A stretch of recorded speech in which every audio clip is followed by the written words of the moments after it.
To fix black screen on stream in Twitch, first open Twitch on your laptop and check the stream. Sometimes the problem is temporary, so try refreshing the stream page first. If the issue continues, open the video player settings on Twitch. Lower the video quality to see if the stream starts working.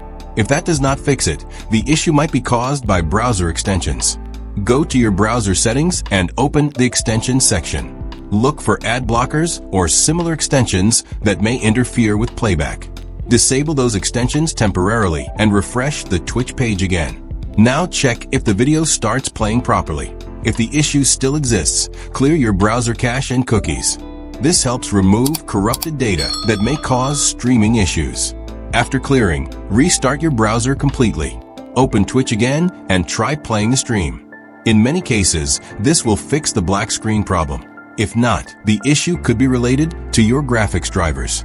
Go to your system settings and update your GPU drivers. Install the latest version available for better compatibility.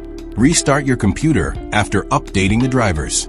Now open Twitch again and check the stream. If you are a streamer, also check your OBS settings. Make sure your encoder and output settings are correct. Adjust settings if needed for better stream performance. Start your stream again using OBS Studio. Check your Twitch dashboard for preview output. If everything looks good, your issue is resolved. You should now see the video instead of a black screen.